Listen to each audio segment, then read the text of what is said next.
लूका रचित सुसमाचार पहला अध्याय। बहुतों ने उन बातों का जो हमारे बीच में बीती हैं इतिहास लिखने में हाथ लगाया, जैसा कि उन्होंने जो पहले ही से इन बातों के देखने वाले और वचन के सेवक थे हम तक पहुंचाया।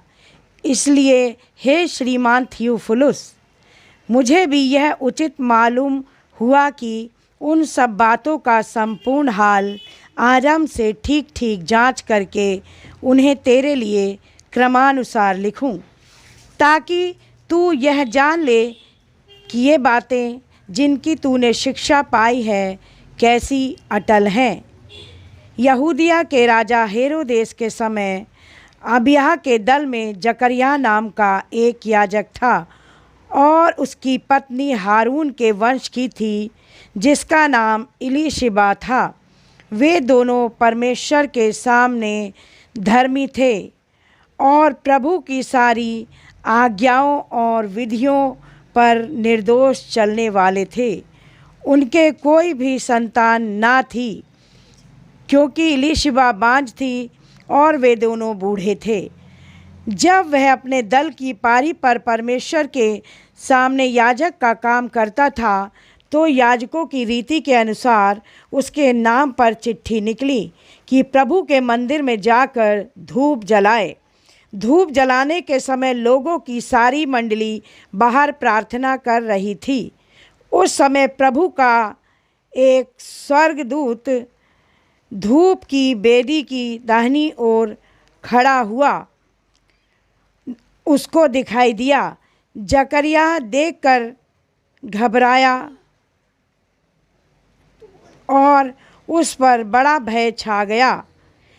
परंतु स्वर्गदूत ने उससे कहा, हे जकरिया, भयभीत ना हो, क्योंकि तेरी प्रार्थना सुन ली गई है और तेरी पत्नी इलीशिबा में से तेरे लिए एक पुत्र उत्पन्न होगा और तू उसका नाम यूहन्ना रखना। तुझे आनंद और हर्ष होगा और बहुत लोग उसके जन्म के कारण आनंदित होंगे, क्योंकि वह प्रभु के सामने महान होगा और दाखरस और मदिरा कभी ना पिएगा और अपनी माता के गर्भ ही से पवित्र आत्मा से परिपूर्ण हो जाएगा और इस्राएलियों में से बहुतेरों को उनके प्रभु परमेश्वर की ओर फेरेगा। वह एलिय्याह को आत्मा और सामर्थ में होकर उसके आगे आगे चलेगा कि पितरों का मन बाल बच्चों की ओर फेर दे और आज्ञा ना मानने वालों को धर्मियों की समझ पर लाए और प्रभु के लिए एक योग्य प्रजा तैयार करे। जकरिया ने स्वर्गदूत से पूछा, यह मैं कैसे जानूं, क्योंकि मैं तो बूढ़ा हूँ और मेरी पत्नी भी बूढ़ी हो गई है। स्वर्गदूत ने उसको उत्तर दिया, मैं जिब्राइल हूँ, जो परमेश्वर के सामने खड़ा रहता हूँ और मैं तुझसे बातें करने और तुझे यह सुसमाचार सुनाने को भेजा गया हूँ।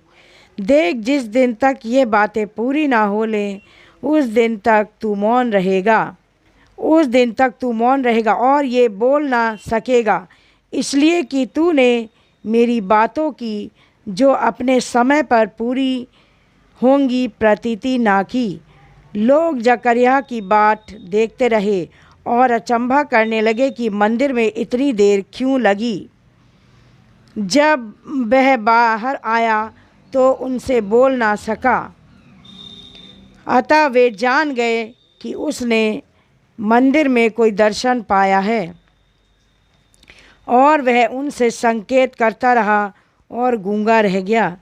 जब उसकी सेवा के दिन पूरे हुए तो वह अपने घर चला गया। इन दिनों के बाद उसकी पत्नी इलीशिबा गर्भवती हुई और 5 महीने तक अपने आप को यह कहकर छिपाए रखा, मनुष्यों में मेरा अपमान दूर करने के लिए प्रभु ने इन दिनों में कृपा दृष्टि करके मेरे लिए ऐसा किया है। यीशु के जन्म की घोषणा। छठवें महीने में परमेश्वर की ओर से जिब्राइल स्वर्गदूत गलील के नासरत नगर में एक कुंवारी के पास भेजा गया, जिसकी मंगनी यूसुफ नामक दाऊद के घराने के एक पुरुष से हुई थी। उस कुंवारी का नाम मरियम था। स्वर्गदूत ने उसके पास भीतर आकर कहा,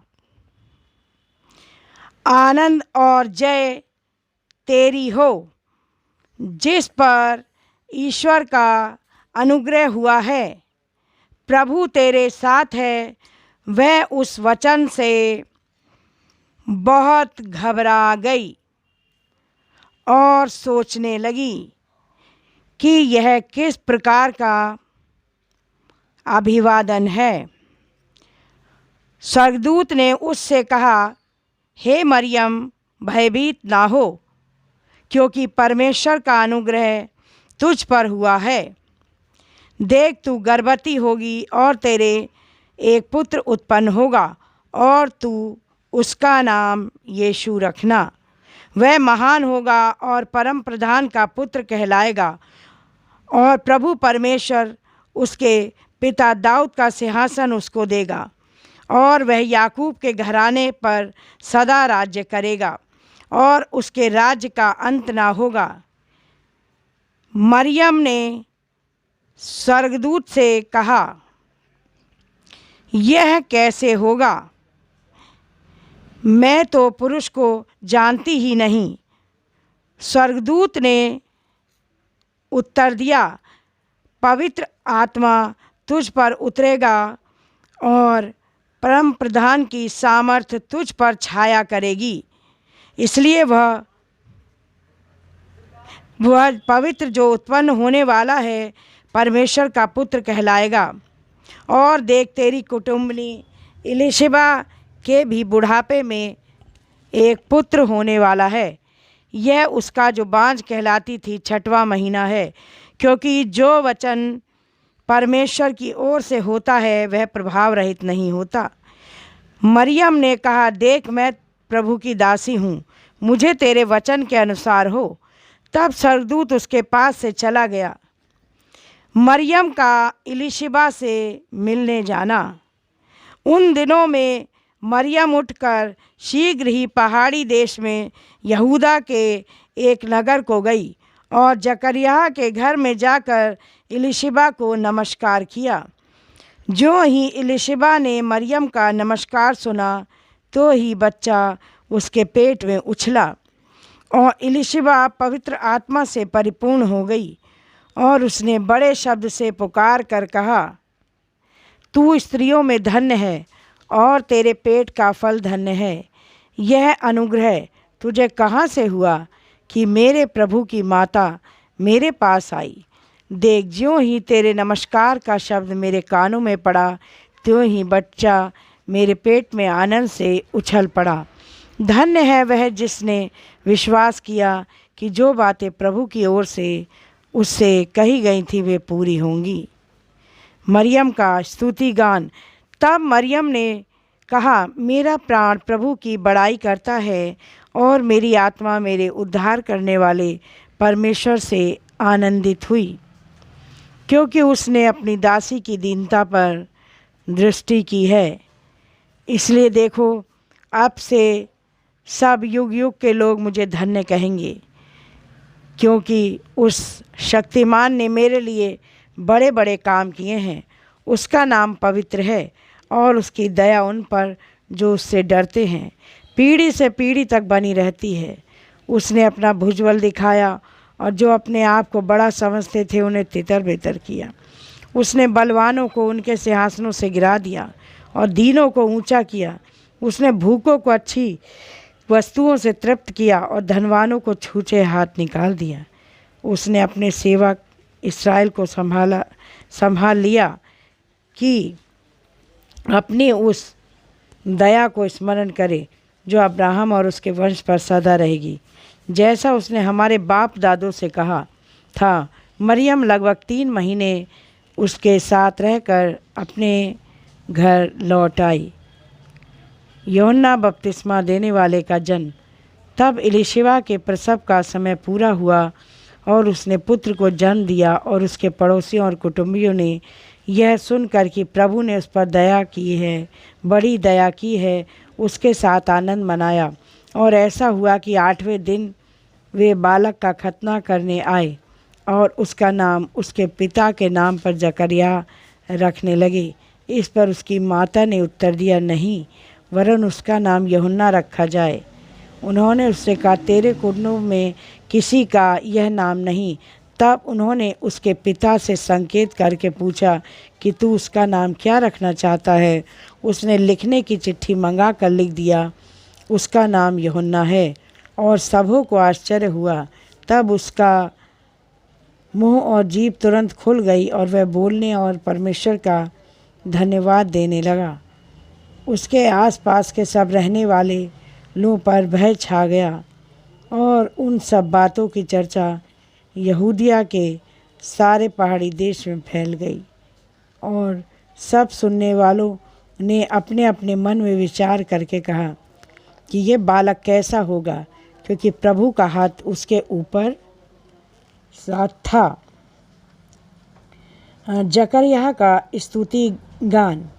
उसका पिता जकरिया पवित्र आत्मा से परिपूर्ण हो गया और भविष्यवाणी करने लगा, प्रभु इस्राएल का परमेश्वर धन्य हो, क्योंकि उसने अपने लोगों पर दृष्टि की और उनका छुटकारा किया है, और अपने सेवक दाऊद के घराने में हमारे लिए एक उद्धार की सींग को निकाला, जैसा कि उसने अपने पवित्र भविष्यद्वक्ताओं के द्वारा जो जगत के आदि से होते आए हैं कहा था, अर्थात हमारे शत्रुओं से और हमारे सब बैरियों के हाथ से हमारा उद्धार किया है, कि हमारे बाप दादों पर दया करके अपनी पवित्र वाचा का स्मरण करे, और वह शपथ जो उसने हमारे पिता अब्राहम से खाई थी कि वह हमें यह देगा कि हम अपने शत्रुओं के हाथ से छूटकर उसके सामने पवित्रता और धार्मिकता से जीवन भर निडर रहकर उसकी सेवा करते रहेंगे। और तू, हे बालक, परम प्रधान का भविष्यद्वक्ता कहलाएगा, क्योंकि तू प्रभु का मार्ग तैयार करने के लिए उसके आगे आगे चलेगा, कि उसके लोगों को उद्धार का ज्ञान दे, जो उनके पापों की क्षमा से प्राप्त होता है।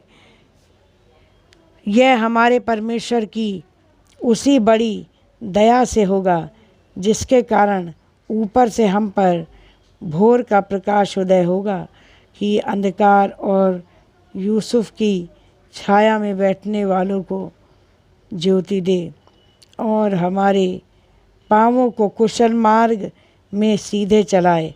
और वह बालक बढ़ता और आत्मा में बलवंत होता गया और इस्राएल पर प्रकट होने के दिन तक जंगलों में रहा।